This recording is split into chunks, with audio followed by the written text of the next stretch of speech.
Esto es Subterfuge Radio. Buenos días, buenas tardes, buenas noches, desde el estudio Alfonso Santiesteban de la calle Almirante, a las puertas de las Navidades del año 2025, y degustando una copa de vino de la denominación de origen somontano, os damos la bienvenida a la 87ª mesa de Casa Cabestany, que como siempre celebramos en Subterfuge Radio. Defensores de Roma, Coliseo, Senado y pueblo romano, aquí tenemos para todos pan, circo y boogie boogie.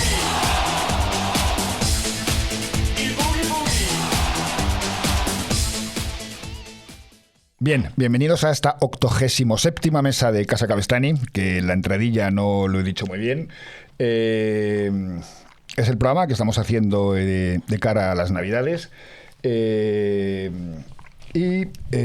Tenemos sobre la mesa, como siempre, nuestra habitual tortilla, unos torrendos. Nos estamos tomando, que es un plato muy de Navidad, sobre todo en Cataluña, unos canelones de conejo, yo creo, de conejo y setas, que estábamos en temporada de setas. Los dos últimos programas hemos estado tomando setas y como ya está terminando la temporada, pues las tomamos hoy por tercera vez. Y estamos tomándonos un enate de la denominación de origen somontano. Y bueno, queremos daros las gracias por todos los que habéis visto el programa anterior, donde estuvo el fotógrafo Miguel Trillo y el periodista Sergio Fanjul, que nos presentaba su libro Cronofobia. Estuvimos hablando bastante sobre el paso del tiempo. Y bueno, pues ya sin más, paso a presentaros a los invitados que tenemos hoy sentados a nuestra mesa. Por edad, por proximidad, queremos saludar primero a Mariano Minuesa. Buenas tardes. Muniesa. Hola, muy buenas tardes y gracias por invitarme. Minuesa a esta magnífica comida. Minuesa era una ocupación, me acuerdo, que sí, estaba ahí en la Ronda de Toledo, ¿no? Cierto, sí. Perdona. Y repito, gracias por la invitación y gracias por este menú que de verdad está siendo magnífico. Madrileño circunstancial, exacto. Asturiano vital, ¿no? Sí, siempre. del 67. 67. Sí. Ahí lo he hecho bien. Y al otro lado de la mesa tenemos a Emilio Domenet, Alcoy, 1990. También es periodista, al igual que Mariano. Ahora iremos profundizando un poco a lo largo del programa en vuestras carreras, pero bueno, has sido corresponsal de La Sexta, o estuviste trabajando para La Sexta, para el GQ España, para El País, y te caracterizabas, ¿no?, por realizar unos vídeos donde explicabas las cosas de una forma muy sencilla, ¿no?, para que todo el mundo lo entendiera. Que eso fue un poco la razón de ser de mi vida periodística, ¿no? Yo empecé con vídeos de YouTube. Veía como a mis homólogos youtubers de la época, pues año 2015 o así, el Rubius, Auronplay, que lo petaron muchísimo haciendo entretenimiento, hablando de videojuegos o jugando a videojuegos. Y entonces yo ahí vi un hueco hablando sobre política estadounidense. Todavía no era consciente en 2015 la importancia que tendría cubrir aquellas elecciones que ya empezaban de Donald Trump ganando la presidencia contra Hillary Clinton. La primera vez. La primera vez, efectivamente. Pero bueno, eso fue el inicio de mi carrera periodística, muy centrada en política y compaginándolo hablando de celebrities y entrevistando a gente de Hollywood, porque el cine siempre ha estado muy pegado también a mi carrera desde que estudié periodismo. Sí, tienes El Juego de Meghan, ¿no?, que es un podcast sobre cine. Sí, ese podcast, por cierto, salió en 2016. Es un podcast que monté con un amigo cuando a mí me apasionaba el cine. De hecho, cuando estaba en la universidad monté una página web de cine que se llamaba Cinéfagos y me iba a festivales de cine, me iba a Venecia, a Toronto, a Cannes. Porque no sé por qué a un chaval de 22 años en el Festival de Cannes decidieron concederle una acreditación. Pero bueno, yo ahí que me fui contento. Entonces me monté un podcast de industria de Hollywood que era muy friki. Pero bueno, yo siempre he ido por los nichos. Me parece que la especialización es lo más importante. Y dicho esto, estos canelones de conejo que estamos probando con setas están increíbles.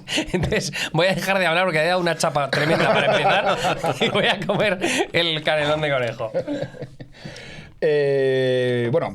Como podréis imaginar, este último programa del año y navideño, vamos a intentar hablar sobre los medios de comunicación, la situación que están viviendo actualmente y un poco las perspectivas no muy sesudas, las que podamos tomar mientras comemos y nos tomamos un vino, sobre por dónde deberían, ¿no?, o qué nos gustaría a la sociedad que fueran los tiros en los próximos años. No lo he dicho antes, Mariano también es periodista. escritor, has escrito un porrón de libros sobre música fundamentalmente. Los Rolling Stones, Janis Joplin, AC/DC, Barón Rojo. Eres una enciclopedia sobre los Rolling, ¿no? Bueno, digamos que soy un seguidor muy apasionado. ¿Los Rolling o los Stones? Siempre los Stones. Vale. Lo de los Rolling es para los advenedizos, ¿sabes? El que sabe de verdad, o sea, entre nosotros nos reconocemos por quien dice los Rolling y quien dice los Stones, ¿sabes? Entonces él ya es enemigo. No, no. A Carlos se lo perdonamos. Has trabajado en la radio mucho tiempo, en la COPE, ¿no? Estuviste... He estado sí, estuve en Cadena 100 COPE. Haciendo programas de radio. También he trabajado allí como técnico, ¿no? Y en otros tipos de labores. Sí, yo me acuerdo de los años 90, el padre de un amigo, Lucini, tenía un programa por la noche en la radio. González Lucini. La isla la isla del último náufrago o algo así. Sí, sí. Y alguna noche nos íbamos... canción de autor.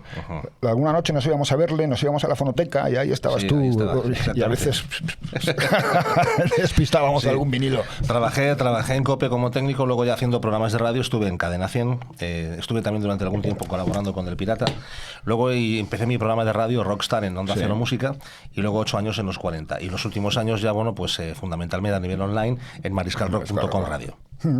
Que queremos mandar desde aquí un saludo muy grande al Mariscal, que el viernes estuvimos en la entrega de los premios del 50 aniversario de Viva el Rollo, ¿no? Sí. Que fue el disco, digamos, fundacional de despegue de la música rock en España, ¿no? Sí, sobre todo en castellano, ¿no? En castellano. Porque, a pesar de que había algunos temas en inglés, porque la censura, obviamente, hacía que no se pudiera decir todo lo que se quería decir, pero ese disco marca efectivamente un antes y un después. Sale en octubre del año 75, es decir, antes de la muerte de Franco incluso, y es un poco la espoleta a través de la cual se dispara todo lo que sería el movimiento del más underground del rock, fundamentalmente el rock urbano madrileño y luego por definición español, ¿no?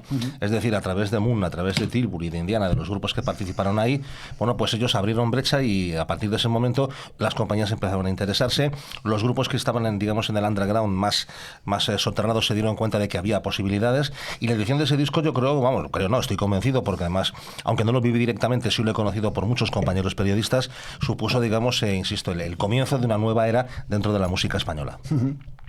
Y hablamos eso del Mariscal, que a mí, no sé si por estar allí o porque fui, me tocó entregar a Alfredo Duro, que recogió en nombre de Chicle, porque Álvaro no había podido ir porque estaban firmando discos con Pink Noise, y Alfredo Duro recogió el premio en su honor que le di yo, que también fue un honor para mí poderme subir al escenario con vosotros. Un placer tenerte aquí. Entonces, los dos sois periodistas y aparte de la radio, tú desde el año pasado eres miembro del Consejo de Administración de Radio Televisión Española, ¿no? Exactamente, sí. Te preguntaba antes, Emilio, ¿cómo llegaste hasta allí? O sea, ¿cómo sales del heavy o del nicho del heavy, ¿no? Y acabas en un Consejo de Administración, que además fue muy bonito verte jurar el cargo ante el rey con la perfecta opuesta, ¿no? Prometer. Y por imperativo legal. No, vamos a ver, esto se lo comentaba efectivamente antes aquí al compañero. El año pasado, como es sabido, hubo un decreto ley del gobierno en el cual se cambiaba el método de organización y composición del Consejo de Administración de Radio y Televisión Española. Entonces ahí, los partidos que tuvieron más interés y que tenían una cierta representación parlamentaria, presentaron sus candidaturas. En mi caso, yo al pertenecer a Podemos, tanto Yone Belarra como Pablo Iglesias me pidieron que entrase para representar al partido y así lo hice. Y de momento, encantado porque... Obviamente, aunque yo he estado en todas las cadenas privadas, como te he dicho, COPE, SER, Onda Cero, Radio Televisión Española, Radio Nacional es un poco la madre de todas. Es decir, es la que tiene más prestigio, es la que tiene más trayectoria y conocer ese mundo que para mí era un reto. Es la televisión de todos los españoles, claro, exactamente. ¿No? Era un reto porque era, es la única gran cadena en la que me falta trabajar, trabajar allí y además pudiendo tener un cierto margen de decisión y pudiendo, en cierta manera, desde el Consejo, orientar e informar la política que se lleva a nivel comunicativo, ha sido de verdad un regalo. Estoy contentísimo de estar ahí. Oye, y Emilio, estaba diciendo Mariano que Radio Televisión Española es un medio muy consolidado, el más consolidado. Las privadas llegaron a España a finales de los 80, principios de los 90, igual que las autonómicas, y tú has creado un medio de comunicación. What if? ¿Cómo te sientes al crear un medio de comunicación ante... Es verdad que usas canales distintos por ahora, canales online, pero ¿cómo te sientes al crear un medio como una hormiga entre elefantes que tienen 50 o 60 años de trayectoria que arrastran por sí mismos, ¿no?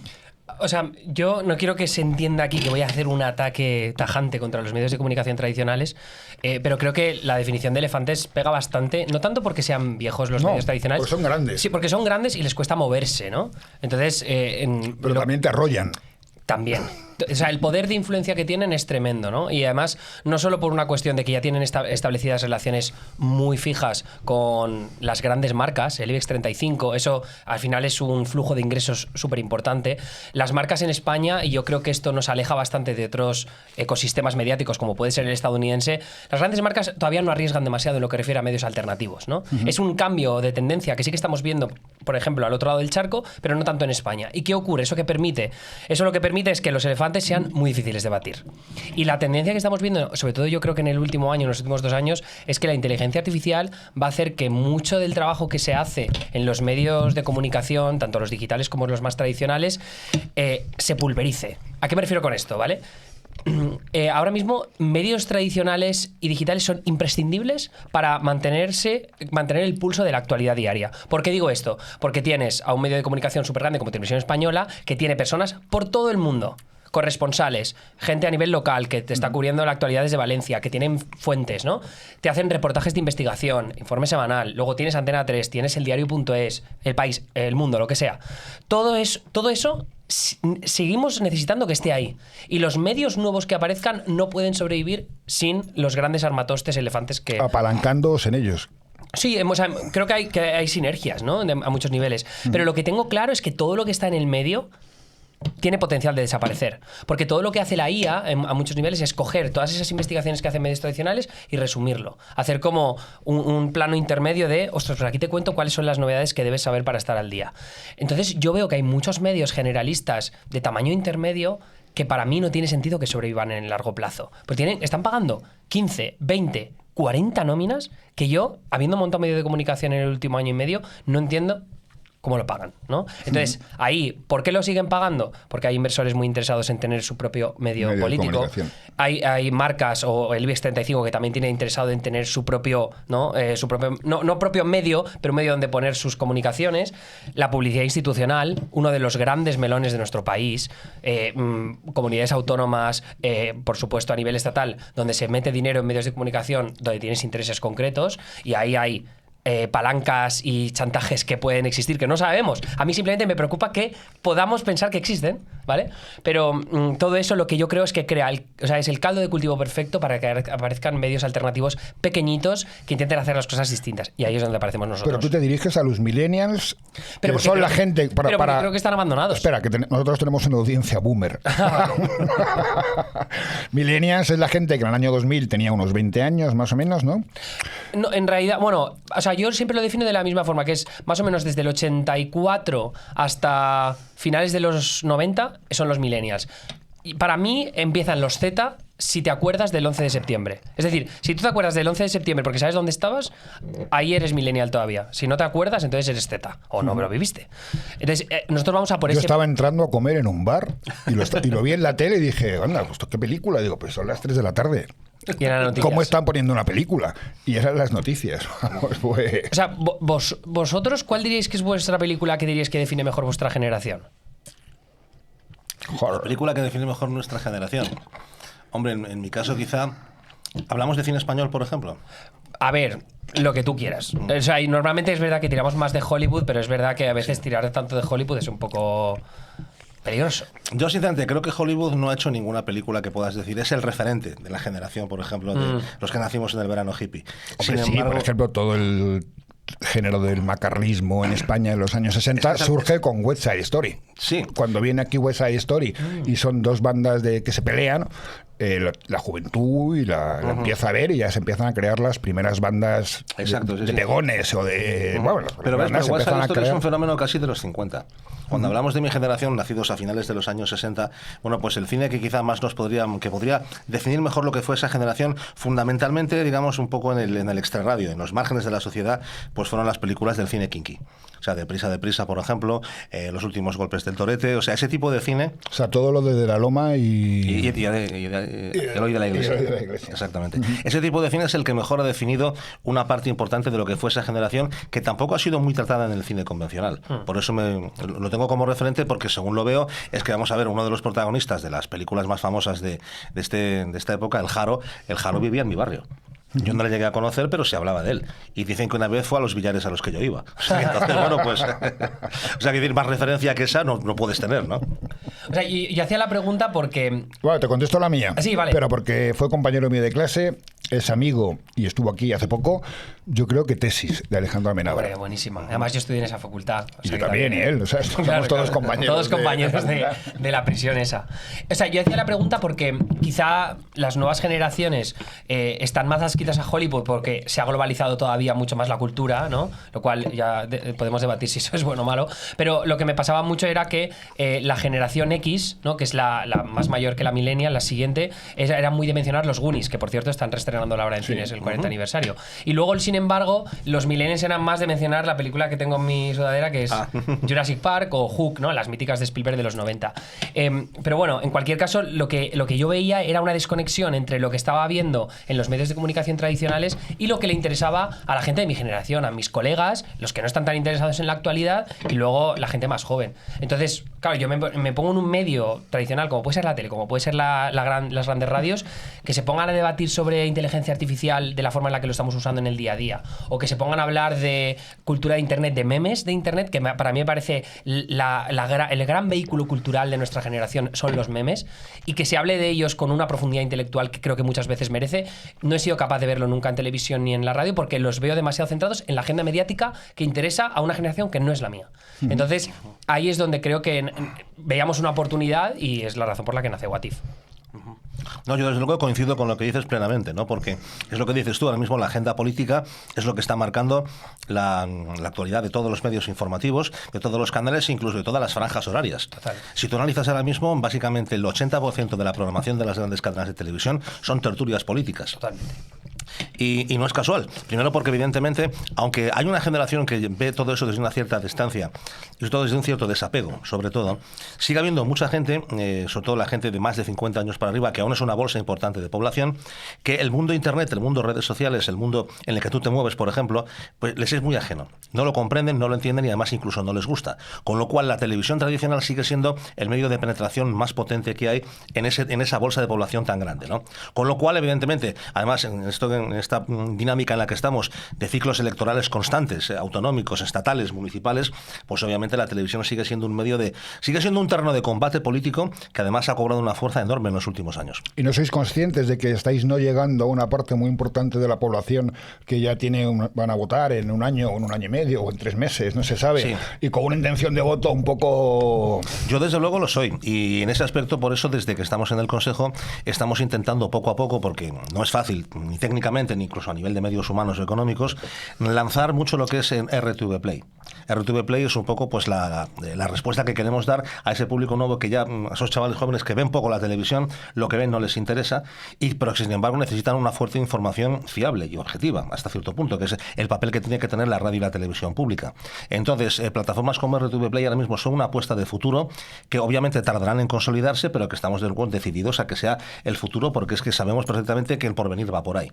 O sea, cuando una nueva generación ya la radio y la televisión apenas la escucha, pero sin embargo escucha sus contenidos a través de tablets o de teléfonos móviles, RTV Play tiene que estar a la vanguardia de ese cambio tecnológico. Yo creo que el problema que se ha producido en los últimos años, sobre todo, es que el progresismo en Europa, y especialmente en un país como España, teniendo en cuenta que hemos tenido un gobierno progresista en los últimos, que son 7 años. Desde el 19, ¿no? O desde no me acuerdo. Desde 2018. 18, ¿no? 7 años. Pues se ha convertido en lo mainstream, ¿no?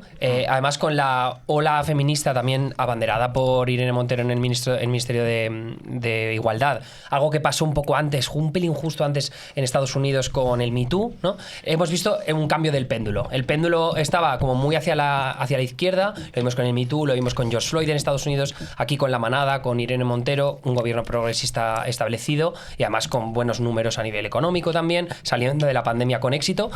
Y de repente vamos viendo como en las profundidades online, podríamos haber dicho hace unos cuantos años, empiezan a emerger una serie de perfiles que tienen una triunfada tremenda. Entonces yo ahora me pongo a enumerar líderes influyentes de información en redes sociales y te voy a decir todos nombres de derechas. O sea, son un tío blanco hetero, Wall Street Wolverine, o como yo lo llamo, Muro Calle Lobito, porque me parece lamentable. Pero bueno, luego tienes a Alvise Pérez, por supuesto, tienes a Carlos Herrera, que es súper influyente en YouTube, Juan Ramón Rayo, Vito Quiles, por supuestísimo. Al final todos son ejemplos de hombres de derechas que se han marcado muy bien su territorio dentro de las redes sociales y de las nuevas plataformas y se han convertido en mainstream. Lo que pasa es que ellos siguen diciendo que son la lucha antisistema, son los rebeldes, son los punkis de nuestra era, al menos ellos se venden así, no estoy de acuerdo con que lo sean porque al final lo alternativo es distinto, es progresista por definición.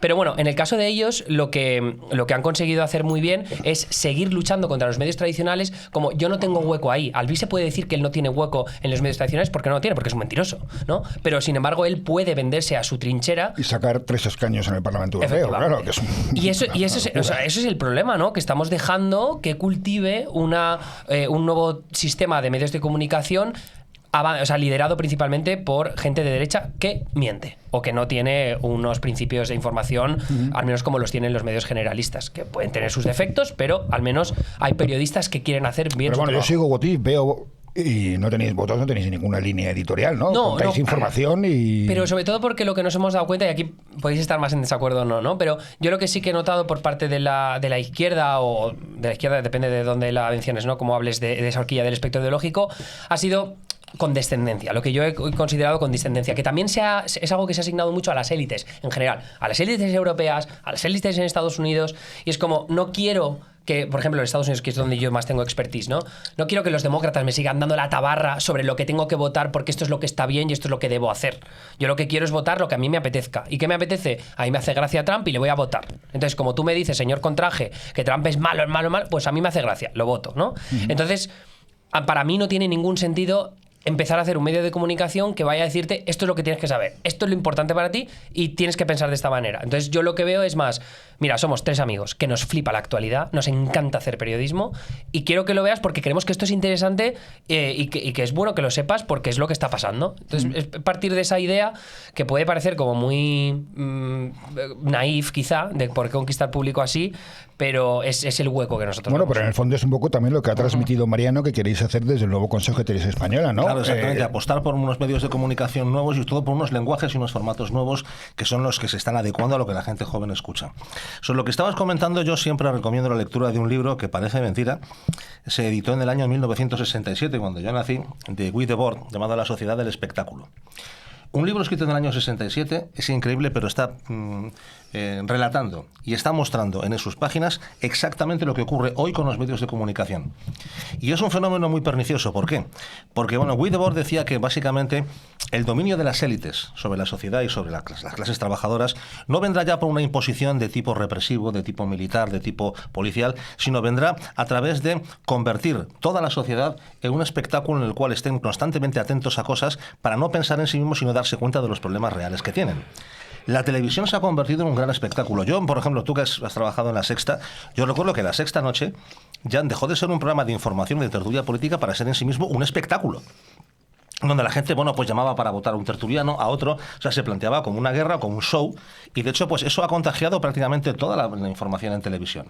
Y mucho de lo que ocurre en la sociedad. Es decir, ahora mismo vivimos pendientes, incluso, fíjate, en algo que a mí me llama mucho la atención: los museos.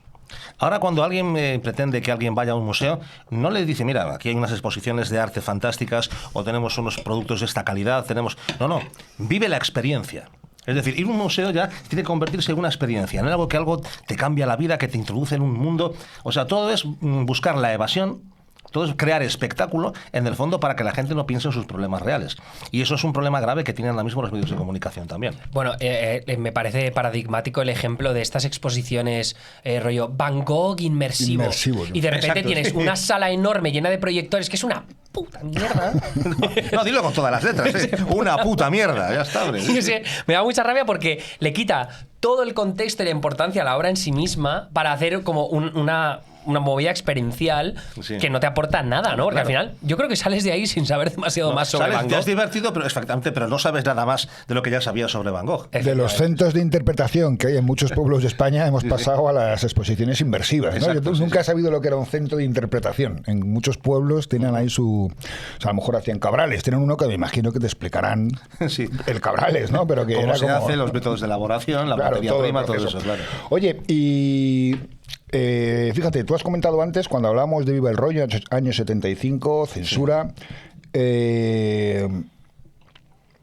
Y tú, con la relación que tienes en Estados Unidos y que, Emilia, y que importas también aquí, ha desaparecido la censura, ¿no? A mí el otro día en Instagram ya me han empezado a aparecer partes sexuales, me han empezado a aparecer muchas cosas que antes no aparecían, ¿no?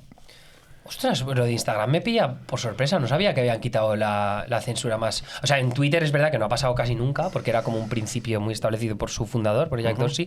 Pero, claro, es que la etapa en la que las redes sociales se metieron en esta idea de moderar, yo creo que nos creó más problemas. O sea, nos ha terminado creando más problemas porque parte de ese viaje del péndulo del que yo hablaba, me parece que en parte se produce por el sistema. Mira lo que nos está haciendo el sistema, que nos está censurando, no nos deja de decir. Además, muchas veces esos argumentos no estaban justificados del todo. Era una forma que tenía pues albises de turno de decir me están censurando, cuando en realidad era porque habías mostrado yo qué sé, alguien degollando a otra persona por la cara, ¿no? O yo qué sé, una imagen de alguien personal que no podías compartirla, ¿no? Alguna vulneración de privacidad. Pero el problema con las decisiones de moderación, que muchas veces estaban porque se fichaban equipos de fact-checking y demás, si terminabas bloqueando contenido, eso te generaba más problemas a futuro. Sobre todo porque lo que se ha terminado haciendo es a echarle la culpa a los de arriba, a las instituciones. Y a mí el problema es que cuando se desconfía de las instituciones, se entra en unos territorios mucho, mucho más peliagudos. Entonces, a mí me parece bien que se acabe con la era de la moderación. Lo que pasa es que tampoco sé qué efectos va a tener eso sobre la ciudadanía, teniendo en cuenta que los algoritmos son tan sumamente nocivos para nosotros. Hemos pasado del woke, ¿no?, a la cultura del malismo, que sí, seguimos tratando aquí algún día, que es que decir, voy a presentarme, voy a hacer todo esto que está fatal... Y la gente le vota, ¿no? O sea, que la gente quiere mensajes chungos, es que ¿no? Eso es la sociedad del espectáculo. O sea, alguien que se convierte en un actor político, alguien que dice, bueno, yo voy a venderme como el rebelde, como el macarra, como el malo de la película, porque eso funciona. Mira, por ejemplo, cuando hablábamos antes de películas que marcaron una generación, bueno, yo, por ejemplo, tengo que decir, aunque no es una película que tratara lo que era mi generación, que yo soy un hijo de Star Wars y de la Guerra de las Galaxias. Una película que se estrena en el año 77, yo la veo con 10 años y alucino, ¿no? No soy un friki de la Guerra de las Galaxias, pero las 3 primeras sí me gustan, ¿no? Entonces, bueno, pues ¿qué es a lo que voy? Pues básicamente eso, que el convertir todo en un espectáculo, en una interpretación, en una puesta en escena, forma parte un poco pues de esa estrategia que hay para decir, bueno, vamos a banalizarlo todo, vamos a convertirlo todo en espectáculo para que así la gente no profundice. Vamos a ver, yo creo que la censura sigue existiendo. Lo que ocurre es que ya no se aplica en términos de imposición o de prohibición. Se aplica en términos de invisibilización. Es decir, cuando algo no interesa que funcione en redes o funcione ¿qué ocurre? Entra el algoritmo, que es esa especie de nuevo demiurgo, de nuevo Dios que nadie conoce, pero que sin embargo hay una minoría que sí conoce y que sabe cómo aplicar. Entonces, en ese aspecto existe. Luego está la cancelación también, la ¿no? Cancelación. Pero no me sorprende tanto que, por ejemplo, en algunas redes sociales se haya eliminado el término de moderación, aparte por lo que tú decías, de que el efecto que creas es negativo y es contraproducente, porque vamos a ver, nada hay más atractivo para cualquiera que nos lo prohíban. Es decir, o sea, el día que las drogas sean legales completamente en España, se habrá acabado con el problema de la drogadicción porque ya nadie las querrá tomar, ¿no? Por lo menos con el negocio. Claro, exactamente. Entonces, ¿qué es lo que ocurre ahí? Que evidentemente pues se ha abierto la mano primero por un interés, incluso económico, de decir, bueno, vamos a seguir atrayendo gente, atrayendo visitas, visionados, y también porque, vuelvo a lo que decíamos antes, si por ejemplo hablamos de censura con contenidos sexuales, bueno, el sexo es un gran catalizador de muchas frustraciones, y a la gente que a lo mejor está viendo cine porno o está viendo vídeos porno en internet, bueno, pues durante ese tiempo a lo mejor primero no ataca a nadie, pero tampoco piensa en otras cosas, con lo cual lo tienes neutralizado. No es una jugada un poco inteligente, al contrario, yo la veo como una reflexión muy profunda de decir, bueno, tenemos que matar 2 pájaros de un tiro. No perder clientela, no perder visionados y al mismo tiempo, bueno, pues dirigirlo de manera que la gente que está ahí efectivamente consuma mucho más tiempo en eso y no piense en otras cosas. Hombre, se decía que esto va muy vinculado a la llegada de Trump, ¿no? Que de repente llega Trump y dice Meta, joder, con todo lo que he invertido en censura, pues ahora, venga, lo tiro para abajo porque ahora ya no tengo por qué meter tanta... Bueno, Bueno, tanta censura, ¿no? Yo creo que Donald Trump hizo suyo ese dicho que hacía Groucho Marx, que decía, estos son mis principios, pero si no les gustan, tengo otros. Es decir, o sea, Trump, que viene de la derecha más rancia, que es un ultraconservador, que ha sido apoyado por las élites más conservadoras, que han estado siempre en favor de esa censura, en favor, bueno, pues de no sexo en televisión, no sexo a los menores, etcétera. Ahora eso no le importa, ¿por qué? Porque sabe que le produce, que le renta políticamente, ¿no? Sí, de hecho, una de los factores importantes de la victoria de Trump y de que siga triunfando, ya veremos en las elecciones de medio mandato que se nos vienen ahora en 2026 a finales, pero que las contradicciones no le afectan, la hipocresía no le afecta a la derecha, o al menos la extrema derecha en Estados Unidos. Y es o sea, una continuidad del atrincheramiento brutal de la política en Estados Unidos y que vamos a ver en España, ¿eh? O sea, yo creo que ya lo estamos viendo a muchos niveles, pero esa política de trincheras donde los míos pueden seguir cometiendo errores, pero yo al final sigo queriendo conservar esta trinchera y no les va a afectar. Y si acaso lo voy a justificar diciendo que es una persecución política de los rivales, ¿no? Pero la justicia emocional, ¿no? Este que no me cae bien, lo que sea, pero a este no me lo toquéis, por favor, ¿no? Que este... Y hay una cosa que comentabas. Pero, perdona, hablábamos de que Meta o qué tal habían rebajado los niveles de censura, pero también lo comentábamos que era también a nivel empresarial. Muchos empresariales ya se habían olvidado del medio ambiente, ya que habían eliminado los mensajes de friendlies con el medio ambiente, de no sé, que como que volvían a consumir gas, o sea, volvían a contaminar, por decirlo de alguna manera un poco grosera, ¿no? Yo es que vuelvo a lo que te decía antes, ¿eh? Ahí, lógicamente, ¿qué es lo que determina la política de una empresa? ¿No queréis tortilla? Ahora tomamos. La cuenta de resultados. Si la cuenta de resultados ves que aplicando determinada política te está bajando, bueno, pues entonces vuelves a lo que te está dando un rédito político y un crecimiento económico, ¿no? Entonces yo creo que ahí está fundamentalmente el secreto de la cuestión. Te retomo yo. Es lo que tiene comer en la radio. Pues vamos a probar la tortilla, que tiene una pinta estupenda, por cierto. No, lo que voy a decir es que, o sea, algo de lo que tenemos que ser plenamente conscientes es que el hecho de que llegue la administración de Trump es darle vía libre a muchas de estas compañías para que cambien de estrategia y apostando por la cuenta de resultados digan, oye, pues ahora ya no tenemos que apostar tanto por lo verde porque no nos vamos a llevar beneficios en medio plazo, porque Donald Trump no va a aprobar políticas para beneficiarnos con los coches eléctricos. De hecho, Elon Musk se pegó un tiro en el pie apoyando a Donald Trump porque al final Tesla se está viendo muy afectada porque ahora ya no se dan tantas ayudas para la compra de coches eléctricos, ¿no? Porque Trump es gasolina a muerte. Pero yo creo que también parte de la historia del péndulo es que las élites son las que han, entre comillas, impuesto todas estas políticas verdes, todas estas políticas de transición ecológica. Entonces, todo aquello que me impongan las élites, que son precisamente contra las que lucha Trump, son negativas, es algo negativo. Entonces, si hay empresas que apuestan por lo verde, que es lo que quería Biden, entonces significa que esas empresas están alineadas con Biden, no con Trump. Como todo es una guerra cultural, y yo creo que los empresarios son plenamente conscientes, ¿no? Y en Silicon Valley son plenamente conscientes, ¿para qué me voy a meter en la guerra cultural y luchar contra la administración que está ahora? No lo voy a hacer. Lo que voy a hacer es acercarme lo máximo posible a esta tribu que ahora mismo está en la Casa Blanca. Yo diría también, y añadiría algo en lo cual creo que tenemos desde la izquierda que hacer autocrítica. La izquierda nunca ha tenido unas grandes políticas de comunicación, pero últimamente las ha tenido muy malas, y por ejemplo con esto que estábamos hablando.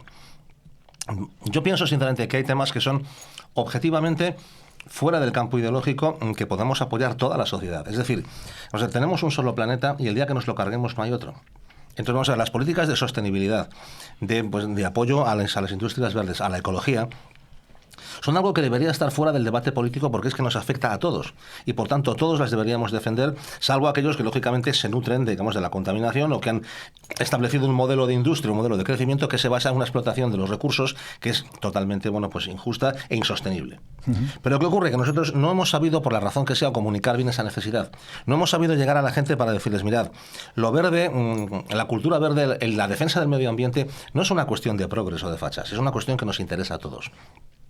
Con el feminismo pasa exactamente lo mismo. Es decir, ¿quién puede defender hoy en día, bueno, pues que las mujeres tienen que tener un papel preponderante en la sociedad, tienen que acabar con determinados vicios de mentalidad que aún existen, que tiene que ponerse en valor el hecho de que siga habiendo mujeres asesinadas, mujeres violadas, que incluso hay determinados comportamientos que parece que son inocuos, pero que, bueno, contienen una raíz machista muy fuerte?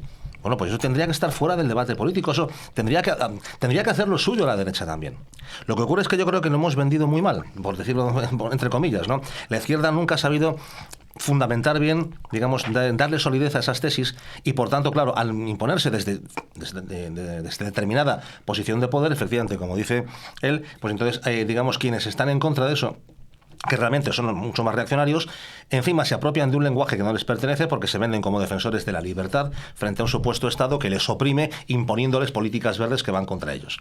O sea, quiero decir, ahí la perversión y digamos, y la forma de retorcer los conceptos, hay que reconocer que ellos la hacen mucho mejor que nosotros. Yo ahí hay un ejemplo que me encanta, porque estoy completamente de acuerdo con esa visión de cómo están las cosas ahora mismo, que es qué decisión política regulatoria súper clave a nivel de imagen en Europa se ha hecho bien en el sentido de vamos a reciclar mejor, pero a toda la gente le toca los huevos.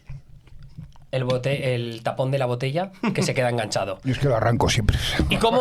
Pero la derecha ha construido un mensaje en torno a eso. Es que mira, estas puñeteras élites burocráticas de Mariano Bruselas que me han impuesto ahora, y ahora está el meme de que, ¿sabes? Que te chocas con el tapón. Bueno, hay un vídeo de Rajoy, ¿no? En una charla, oye, este puto tapón, no sé qué, y se me he mojado, no sé qué. Pero ahora ellos, o sea, es como uno de los ejemplos que ponen bajo el foco para decir, esta es la mierda a la que nos tenemos que enfrentar por depender de Europa, ¿no? Y a mí me parece que va todo en la misma narrativa de luchar contra las élites y que nosotros somos la alternativa, nosotros meaning la derecha o la extrema derecha, y que lo están haciendo estupendamente. Pues sí. Pero vosotros creéis que este tema de los batones, del medio ambiente, tal cual, ¿no es una forma de no bajar al terreno los reales problemas que le interesan a la sociedad? Por supuesto que sí. Supuestísimo. Es lo que te decía antes. O sea, ahora mismo existe la estrategia fundamental es básicamente poner el foco en lo más vano, en lo más superfluo, para no ir justamente a la raíz de los problemas. O sea, ahora mismo tenemos unos problemas muy graves en Europa y en el mundo, insisto, de contaminación medioambiental, de pobreza, porque realmente tenemos pobreza. Nuestros países son sociedades que han acumulado una gran cantidad de capital, pero ese capital está muy mal repartido. Tenemos problemas muy graves de precariedad laboral. No hablemos en España lo que es la vivienda, lo que es el trabajo para la gente joven. Claro, vamos a ver, ¿por qué se dirigen estas redes sociales y por qué hay un interés tan grande en tener a la gente joven adormecida con reels y con memes y con ese tipo de cosas? Para que no se acuerden de que es que no van a tener vivienda. Van a tener que estar viviendo, compartiendo piso de alquiler prácticamente toda su vida con otros compañeros.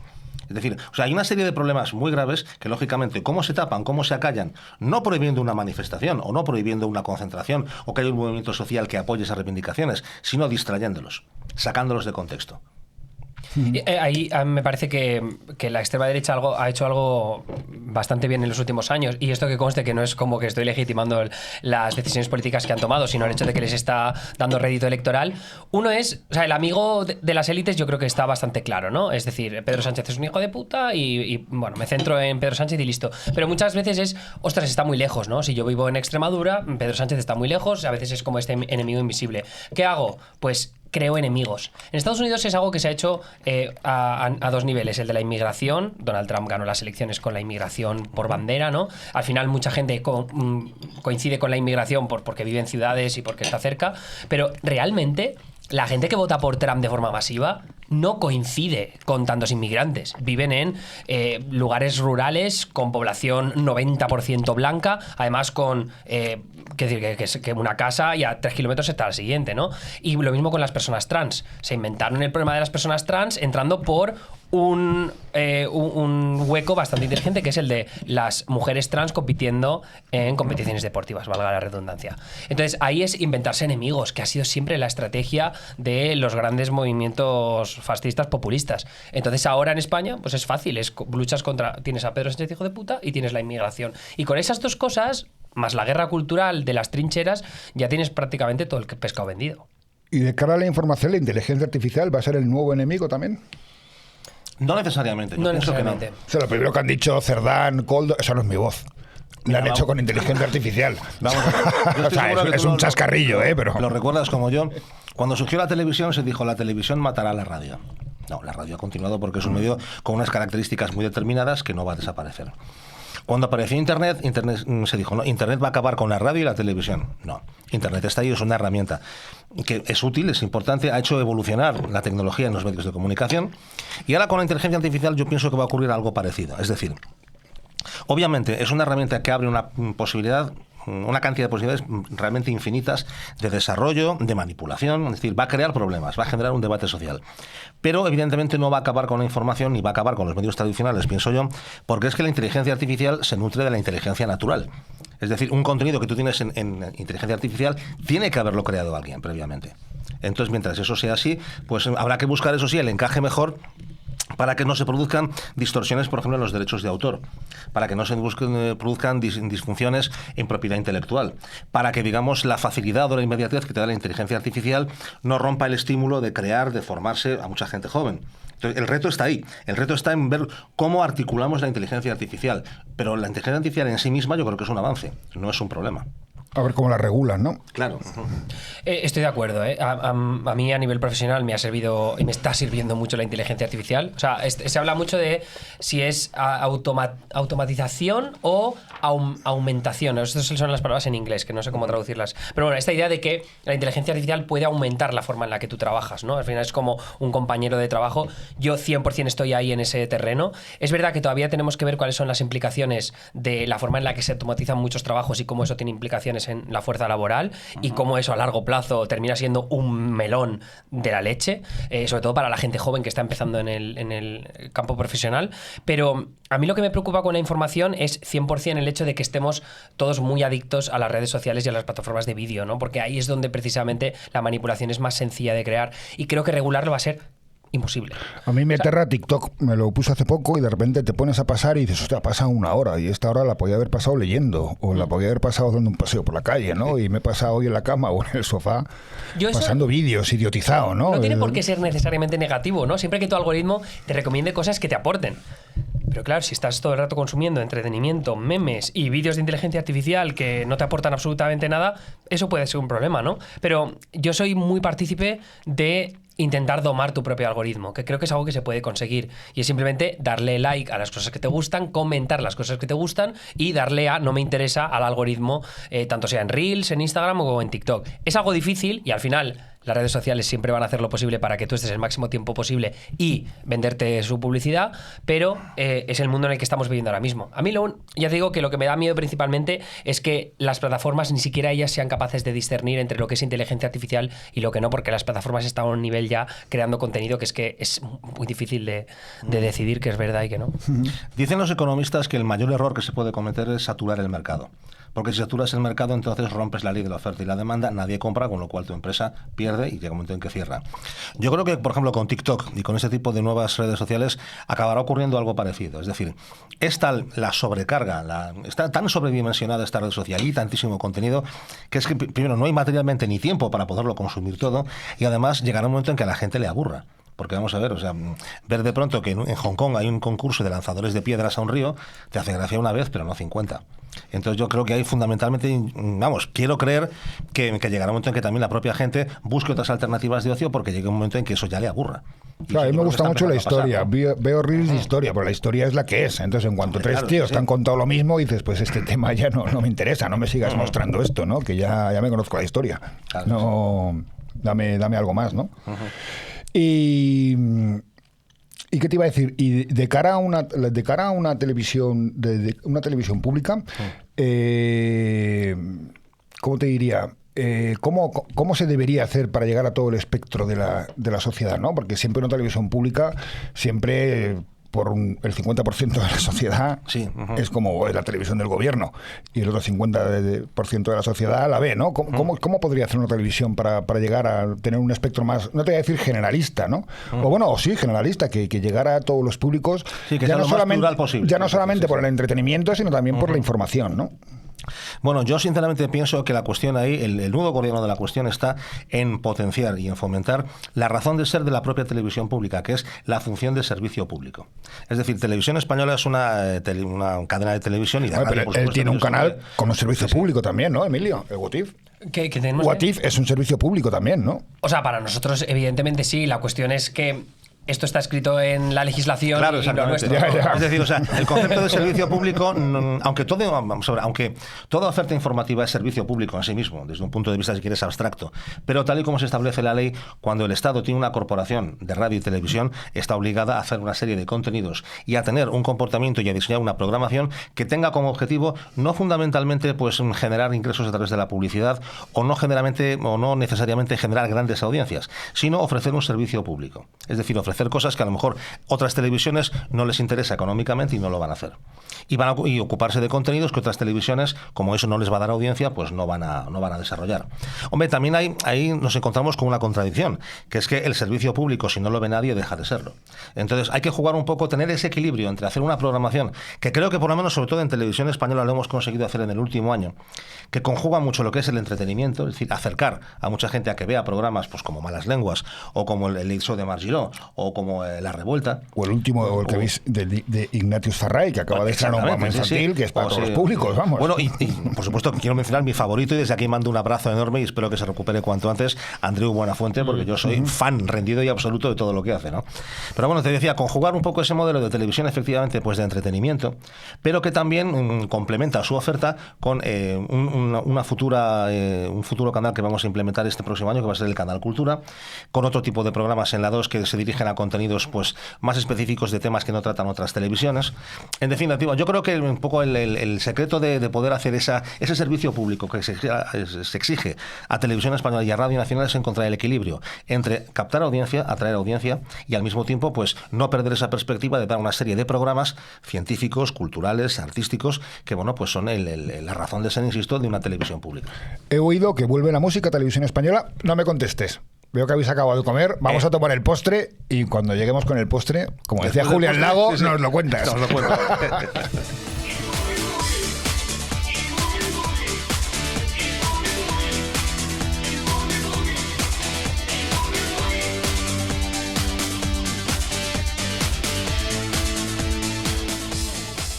Ya sabes que en Casa Cabestany siempre nos gusta sorprender. Por un lado, con los invitados que traemos al programa.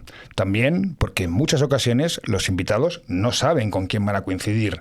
Además, les preparamos un menú ad hoc para cada programa y en esta ocasión contamos en el maridaje con los vinos de la denominación de origen somontano. ¿A que no sabes qué quiere decir somontano? Pues somontano quiere decir al pie del monte.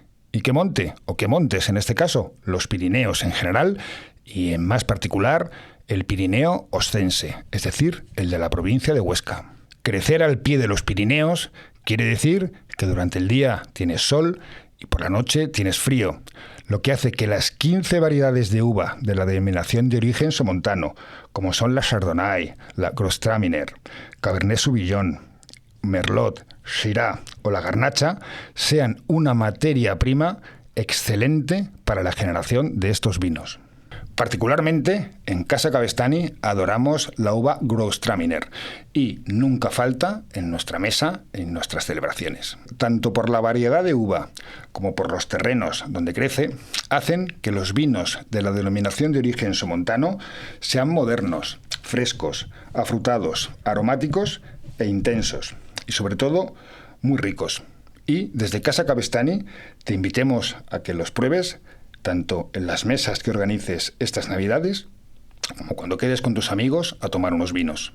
Ahora que se están presentando los carteles de los festivales del próximo año, no olvidéis que la denominación de origen somontano tiene su propio festival, el Festival del Vino Somontano, un festival declarado como el evento enogastronómico más espectacular y más importante de nuestro país por los premios Wine Challenge, un festival pionero que se celebra la primera semana de agosto, de jueves a domingo. En resumen, 15 variedades de uva, aire de los Pirineos, unos vinos brutales y un festival para recordar. Todo eso y más es la denominación de origen somontano.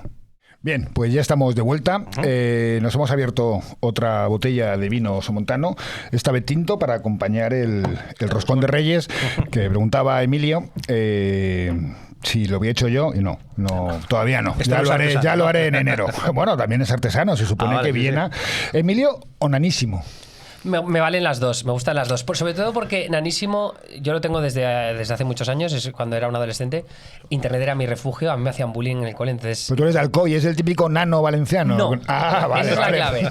Yo me ponía nano porque era muy bajito en el cole y me tardé mucho en pegar el estirón. Entonces era nano, pero como siempre estaba cogido, Nanísimo. Bueno, esto vais a partir de risa los dos. ¿Sabéis lo que he entendido?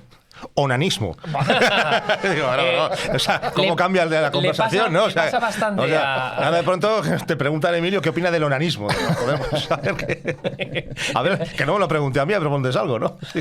Hace 2 Navidades estuvo por aquí Anthony Blake y Miki Carreño, y que actúa el día 5 de enero en el Fan House. Os aconsejo que vayáis a verle con los Colosos del Ritmo, 81 años, y sigue encima de los escenarios. Y Anthony Blake nos pronosticó cómo iba a terminar el número de la lotería de Navidad y quién iba a ganar el Mundial. No dio ni una.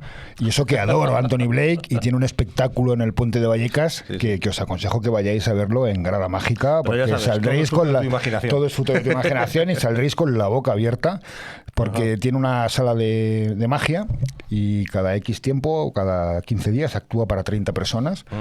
Interactúa con todo el público, hace mentalismo y es la leche. Pero bueno, en este caso no dio. ¿Y vosotros qué perspectivas veis para el próximo año, para el 26? Informativamente hablando, por ejemplo. Tú, por ejemplo, Emilio, What If se va a consolidar, vais a ir creciendo. Consolidar. Yo creo que el año que viene nos van a empezar a tomar en serio, de verdad. Creo que es algo que nos ha costado un poco más porque al final yo creo que los medios viven mucho dentro de la burbuja mediática, que es normal, ¿no? Porque al final pues la actualidad de Madrid impera sobre todo lo demás, ¿no? Y cuando ves un medio pequeñito que está ahí haciendo cosas sobre, yo qué sé, de repente te hace un tema de IA, te hace un explainer de Ábalos, pues ok, ¿no? Están intentando hacer algo. Pero entrevistamos a Carlos Cuerpo ahora en nuestra mañana, ¿no? Navidad. Sí, y creo que eso dará pie a muchas otras entrevistas, porque creo que sobre todo las instituciones nos han empezado a tomar en serio antes que los medios generalistas, y me parece que eso va a ser un toque de atención, sobre todo para demostrar que con números, no solo nosotros, sino muchos otros jugadores que están en redes sociales, estamos llegando a unas generaciones que las teles o las radios no son capaces de llegar ahora mismo. ¿Y vosotros en Radio Televisión Española consolidaréis los nuevos formatos o la nueva estrategia? Mira, para el año que viene, para 2026, en Radio Televisión Española hay 3 retos fundamentales. Uno, el que te decía antes: desarrollar, fomentar y tomarse realmente muy en serio como objetivo estratégico RTV Play. Hace falta cambiar la web, de hecho se está trabajando en un nuevo diseño porque tiene que tener mucha más usabilidad, tiene que ser mucho más sencilla, tiene que tener un funcionamiento que atraiga a la gente a utilizarla, y esa va a ser una apuesta fundamental en la que ya se está trabajando. La segunda es consolidar, y hasta donde se pueda crecer, lo que ha sido el despegue de Televisión Española como canal en este último año. La verdad es que se ha conseguido, de una situación que veníamos de unas audiencias muy bajas y de una falta de incidencia real del canal en la sociedad, hemos conseguido estar en situaciones otra vez de liderazgo, marcando tendencia, y yo creo que el objetivo es fundamentalmente consolidarlo y hasta donde sea posible aumentarlo. Y el tercer gran reto es Radio Nacional de España. Radio Nacional venía de una situación peor aún que la de Televisión Española, con unos niveles de audiencia realmente impropios para una cadena con esa historia y con el desarrollo histórico y el desarrollo social que ha tenido. Y bueno, pues ya la pasada semana salió el último EGM 2025, el primero con los cambios introducidos en toda la programación, que han sido muy profundos, y bueno, el resultado es esperanzador. Se sube poco a poco, porque en la radio, además, yo personalmente pienso que todo lo que sube muy rápido a veces baja muy rápido. Yo soy más partidario de un crecimiento sostenido, porque será más sólido. También tenéis un hándicap de la no publicidad, que eso evita ingresos, y esos ingresos también pueden ayudar a crear a lo mejor una parrilla de programas mejores, con más medios o de otros presentadores, etcétera, etcétera, ¿no? Pudiera ser, pero eso también agudiza el ingenio. Es decir, o sea, no tener el colchón de la publicidad te obliga, en cierta manera, bueno, pues a intentar que tu programación sea mucho más atractiva y que los perfiles y los rostros que estén tras el micrófono, bueno, pues tengan una capacidad de atracción mucho mayor. Entonces, ahora, en esta nueva temporada en la cual se ha incorporado Juan Ramón Lucas por las mañanas, David Cantero en las tardes, Rosa María Molló, Isabel Gemio, bueno, pues el crecimiento ha sido pequeño, pero ha sido crecimiento. Se ha roto la tendencia. O sea, Radio Nacional vuelve a escalar poco a poco posiciones. Lo mismo ocurre con Radio 3, lo mismo ocurre con Radio 4 en Cataluña, que también tenía una situación, vamos, en una empresa privada esa cadena habría sido cerrada. La mantenemos porque es un servicio público que además damos en catalán para ese territorio. También ha crecido. La única que de momento parece que se estanca es Radio 2 Clásica, También es una emisora que va a un público muy, muy determinado y que no puede crecer mucho, pero tenemos que intentar que crezca también. Y el gran reto tiene que ser que esa tendencia no se rompa y que en los próximos 4 EGMs el crecimiento de Radio Nacional no se detenga y que se vea en la calle, que se adquiera esa presencia social, que la gente comente lo que se escucha en Radio Nacional. Y la pregunta que habíamos dejado de antes, ¿vuelve la música a Televisión Española? Sí, por supuesto que sí. Qué bueno, tío. Esto de verdad, además yo voy a decirte algo que te lo puede confirmar el propio José Pablo, presidente de la corporación. Yo cuando hice mi primera intervención ante la presidenta del Congreso para explicar lo que yo quería hacer como consejero, me puse como objetivo fundamental, primero, recuperar el canal Cultura, se está recuperando, y segundo, bueno, pues que la música tenga en Televisión Española un papel mucho más digno que el de un mero concurso de talentos. O los conciertos de Radio 3 de madrugada. Exactamente, sí. No, eso es una cosa que está muy bien, que tiene que estar ahí, pero primero también debería estar en una... Pero antes había aplauso, en la parrilla. Aplauso, tocata, el Cordobás sí. Tuvo un programa también. Hay una cosa, ya no se trataría tanto de recuperar formatos de los 80, porque la televisión ha cambiado y porque ya, digamos, intentar recrear eso no sería realista, pero sí efectivamente que exista una franja de programación importante en un buen momento de ser, en el que la música tenga presencia. Hay un proyecto llamado La Casa de la Música, que dentro de poco imagino que presentará ya públicamente el director Sergio Calderón, y yo sinceramente confío en que la seña de identidad de esa Casa de la Música sea la diversidad y por supuesto la pluralidad. Yo esto lo he dicho siempre y como oyente lo he denunciado antes de estar en la casa, ¿no? Televisión Española y Radio Nacional han dado durante muchos años un tratamiento muy malo a la música. Han sido incluso, concretamente en Radio 3, ha habido políticas muy sectarias que han excluido abiertamente determinados estilos y bueno, pues yo creo que ahora tenemos una ventana de oportunidad fantástica en la cual yo me voy a implicar al 100% para que toda la música de calidad, bien hecha, que refleje lo que está pasando en la calle, tenga su sitio en Televisión Española. ¿Hablabas del heavy? Hablo del heavy, pero también hablo Pero bueno, también hay otra corriente que no es de Televisión Española, por supuesto, que dice que el heavy al final se quedó en 4 manos, que fueron muy opacas y que no querían mantener como el... Bueno, la exclusividad del heavy somos nosotros. No puede ir a un medio generalista, ¿no? Porque quien dice eso se equivoca. Se equivoca y además no conoce cómo funciona esto por dentro. Es decir, cualquier estilo de música que quiere trascender, que quiere tener éxito, lógicamente intenta tener la mayor cantidad de apoyos posibles y tener la amplificación más fuerte posible. Y siempre se ha peleado por eso. El problema es que mucha gente no ha querido. Y no precisamente la gente del heavy, de tenerlo como un coto privado de caza, de tenerlo como un coto random, no, todo lo contrario. Periodistas muy especializados y muy asociados a determinados estilos musicales han querido que el suyo sea el que permanezca, que el suyo sea el que comercialmente funcione y aprovechándose de su posición en Televisión Española y Radio Nacional han hecho a veces auténticas persecuciones a determinados estilos musicales. Sí, es así, te lo puedo decir así. Entonces ahora queremos que eso acabe definitivamente. Hombre, y que en Televisión Española haya heavy metal, por supuesto, pero que también vuelva a haber jazz, por ejemplo, más allá de los festivales de verano, que también haya canción de autor, que haya un buen y un digno programa de flamenco, es decir, que toda la música como expresión de la cultura de nuestro país tenga acogida y tenga además un apoyo importante en las cadenas de televisión públicas. Hablabas de no repetir formatos, pero yo me acuerdo que en Aplauso pues te salían desde ACDC, Barón Rojo, Los Ramones, Ole Ole, Mecano, Radio Futura, José Luis Perales, exacto, y todo en la misma tarde, ¿no? Claro, es decir, ¿ves? Hablamos de un tiempo en el cual la música sí estaba bien tratada en Televisión Española y sobre todo había buenos programadores. Me imagino que también será un tema de derechos de autor, ¿no? Bueno, y de derechos y en la privada, sobre todo, sí, derechos de imagen, claro. Pero vamos a ver, técnicos, ¿no? Que se escuche bien, no. No, porque era playback en muchas ocasiones. Pero al decir que son una canción en televisión es mucha pasta para el SGAE y para los músicos, que es lo que debe ser, porque al final estás haciendo... Pero claro, la televisión pública no está haciendo un negocio poniendo canciones, con lo cual, que no. Entonces ahí entras en una perversión, ¿no? O sea, tú me vas a pedir derechos de autor porque tu programa se hace con mi música, pero que a mí no me da dinero, porque soy una televisión pública, ¿no? Una cosa distinta serían las privadas, ¿no? Sí, pero lo que ocurre es que el retorno que Televisión Española tiene ahí es diferente. ¿Por qué? Porque a través de la visibilidad que te da Radio Televisión Española se puede llegar luego a acuerdos, por ejemplo, para patrocinios de festivales, se puede llegar, por ejemplo, a acuerdos, pues Radio Televisión Española tuvo un sello discográfico propio, RTV Música, que estaba muy orientado, bueno, pues a lo que era la clásica, ¿no? Clásica sobre todo, bueno, pero que se podría recuperar y que podría ser una plataforma, por ejemplo, de apoyo al talento emergente.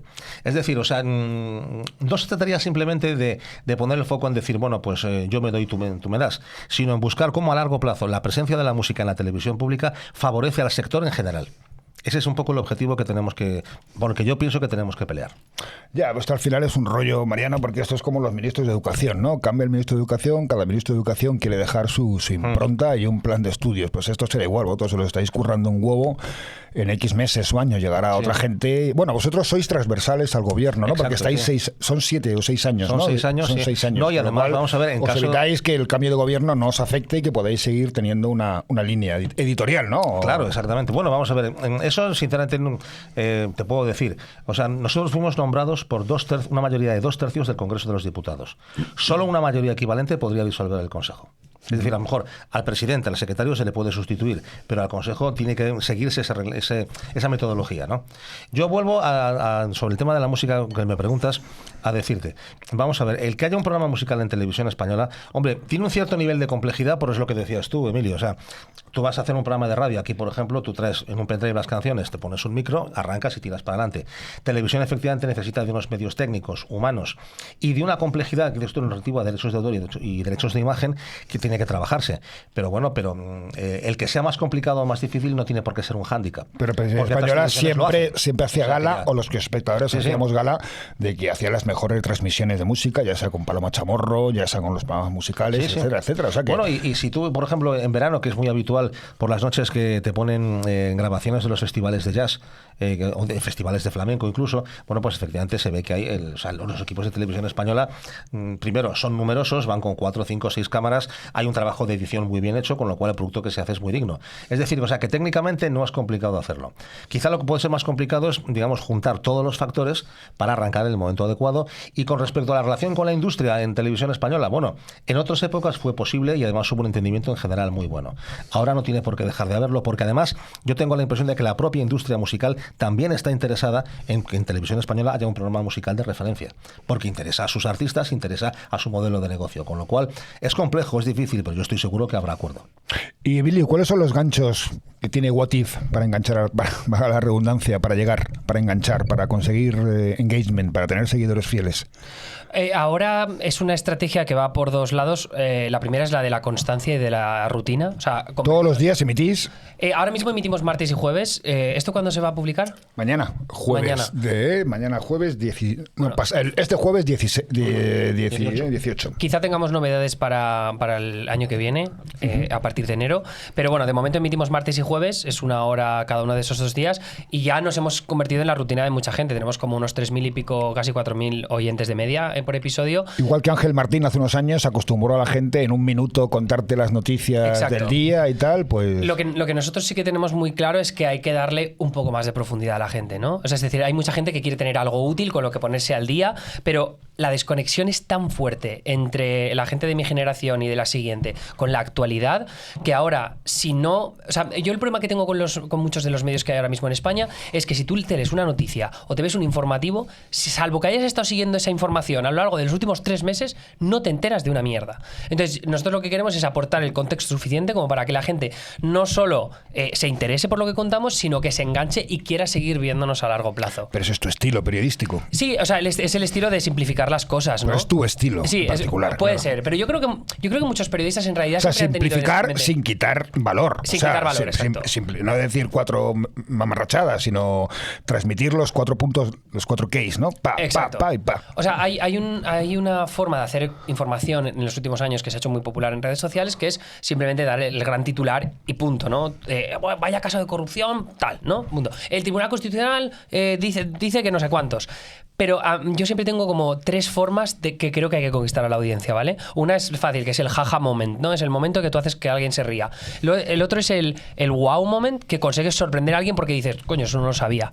Y uno de los más interesantes para mí es el moment, que es conseguir que alguien piense de una manera distinta como pensaba históricamente. Es decir, dar una perspectiva sobre una información que realmente cambie su forma de pensar y le haga salir de su burbuja. Y más en un momento en el que estamos todos atrincherados que flipas a nivel de polarización.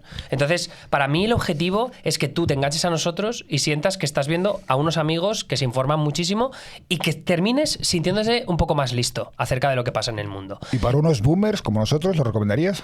Lo recomendaría porque creo que es menos ruidoso que muchos medios generalistas, no voy a decir todos, ¿vale? Puedes y debes decirlo. Necesitamos la crítica mientras también. no sea el mío. Pero ¿sabes? Que a mí Y si es el mío, lo agradezco también porque, insisto, la crítica te hace aprender mucho más que el elogio. sí. Pero sobre todo porque a mí no me gusta quejarme o criticar a los colegas abiertamente porque son mis colegas, porque creo que el periodismo es indispensable y creo que los medios tradicionales no pueden sobrevivir sin los nuevos y los nuevos no pueden convivir sin los tradicionales. Entonces, la convivencia es absolutamente esencial. Ahora, yo quiero que What If se encargue al menos de hacer un pequeño shock al sistema y decir, oye, se pueden hacer las cosas distintas.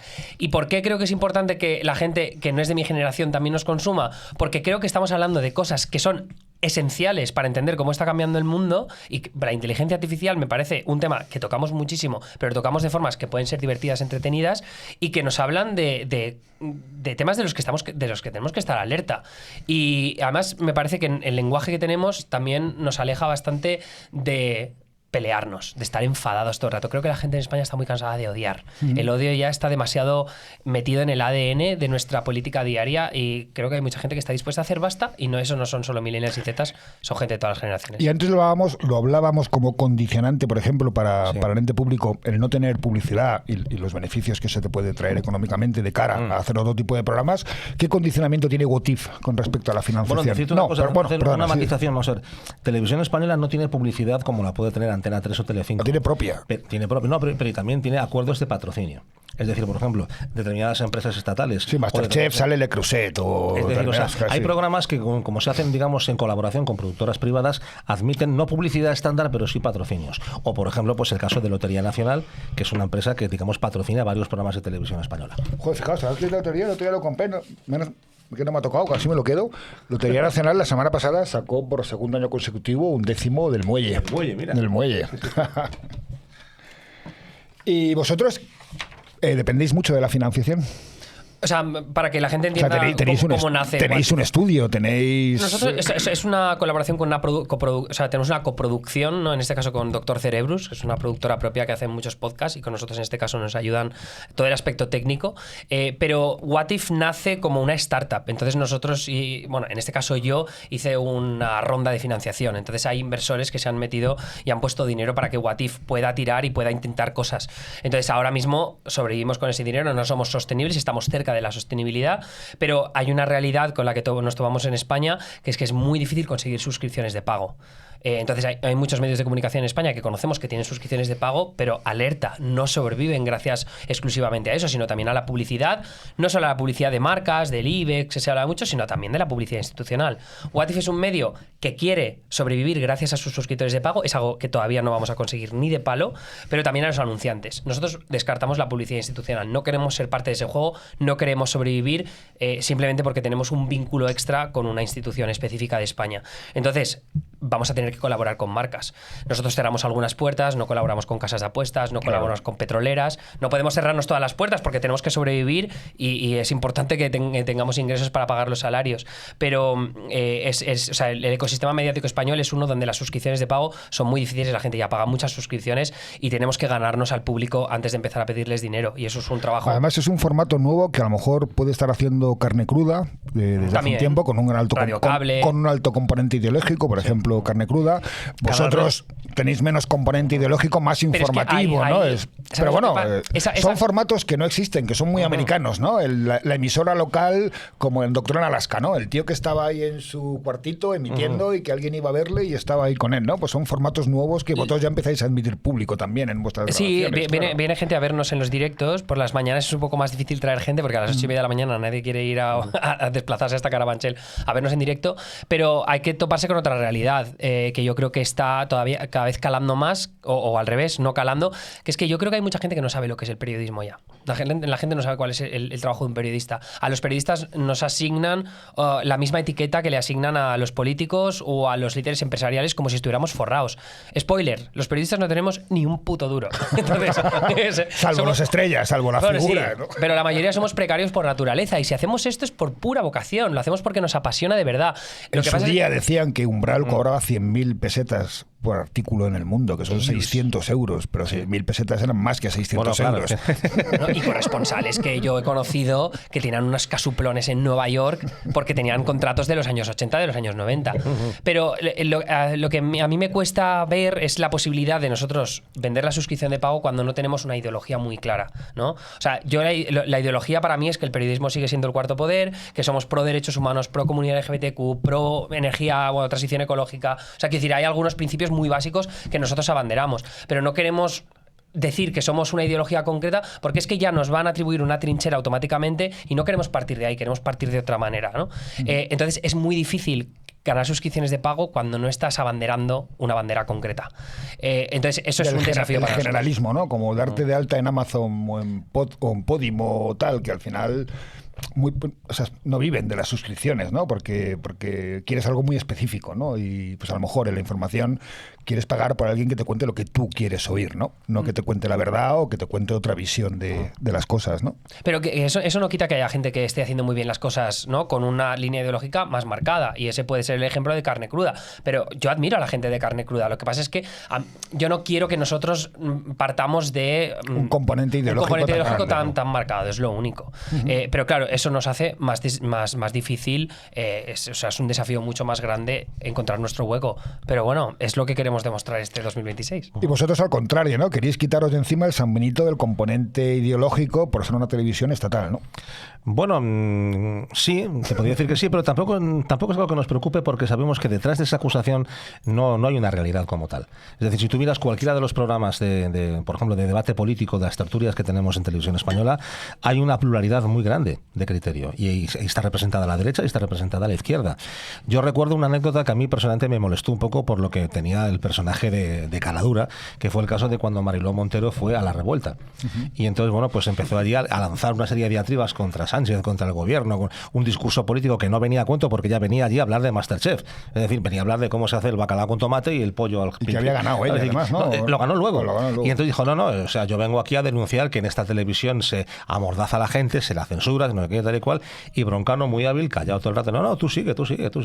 Ya verás que aquí no se te corta. Pero fue un programa incómodo, ni la sentó, ¿no? Estuvo todo el programa de pies, ella, ¿no? Sí, no, ella vino, vamos a ver, a alargar su discurso y a hacerse popular y a venderse como tal, ¿no? Y utilizó ese banderín de enganche. Bueno, nadie la censuró. El programa se emitió tal y como se puso. Y luego encima ella ganó Masterchef en la televisión sanchista que tanto odia. Con lo cual, es decir, ahí yo te puedo decir que además incluso la composición del Consejo es muy plural en ese sentido. Está representado un espectro muy amplio de las fuerzas políticas que componen el Parlamento. Y ahora mismo, pues aunque sabemos que esa acusación está pendiente, o sea, es una espada de Damocles que tenemos siempre encima de la cabeza, tenemos, por así decirlo, la conciencia tranquila. Sabemos que estamos haciendo el tipo de televisión que el Estatuto de la Corporación nos exige hacer, que estamos dando una oferta muy plural, muy diversa y en la cual cabe todo el mundo, y por tanto, bueno, pues eso ocurrirá siempre. Es decir, o sea, que acusar a la televisión pública de estar a favor del gobierno, bueno, pues es un mantra que hay ahí, pero te puedo decir que en este caso no se ajusta a la realidad. Muy bien. Pues nada, Mariano, Emilio, ¿habéis estado a gusto? Muchísimo. A gustísimo. Una magnífica comida, vinos estupendos y una conversación de lo más interesante. Pues os doy las gracias porque hayáis venido. Pues os lo agradezco de verdad. Yo creo que hemos hecho un programa muy bonito, a mí me ha gustado mucho. Con dos personas importantes dentro de los medios de comunicación, que tenéis ideas, ¿no? Y que tenéis empuje para tirarlas para adelante y que encima lo estáis haciendo, ¿no? Tú tanto como What If, después de haber estado trabajando como corresponsal o haciendo tus cosas en YouTube o Twitch, y tú que de repente caes en la corporación de Televisión Española, pero dices, yo aquí no vengo de jarrón chino, yo vengo aquí a hacer cosas, ¿no? Yo vengo aquí con el pico y la pala, a currar. Qué guay. Pues muchísimas gracias por haber venido. Carlos. Os deseo una feliz Navidad, igual que a todos los que nos veis y nos escucháis. Y bueno, eso, que paséis unos muy buenos días en compañía de vuestras familias, que comáis, que bebáis en abundancia, y si bebéis no en abundancia, pues probad los vinos de la denominación de origen somontano. Hasta luego. Gracias. Y felices Adiós, fiestas. hasta la próxima.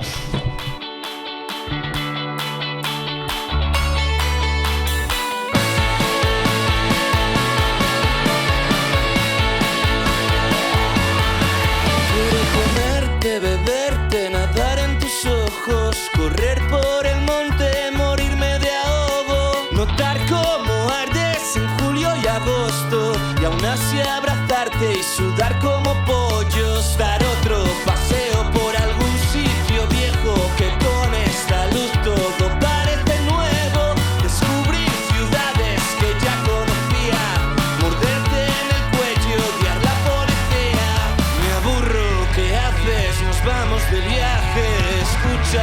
grupo que me ha hecho acordarme de cuando bajaste sin conocernos a ese garito de Galileo.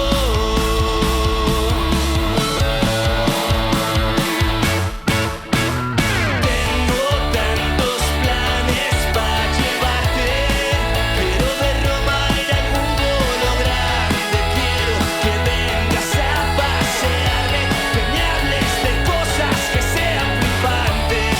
Quiero algún vuelo que nos lleve a Río. Quiero contarte que hasta que llegaste no estaba tan bien, ni siquiera aburrido. Quiero pasar mucho tiempo contigo. Mucho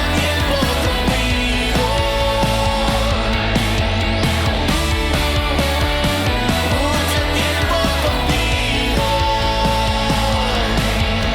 No negaré que me he sorprendido al verte llegar cuando me has sonreído. ¿Qué coño es el miedo? Eso no va conmigo. Cruzar siempre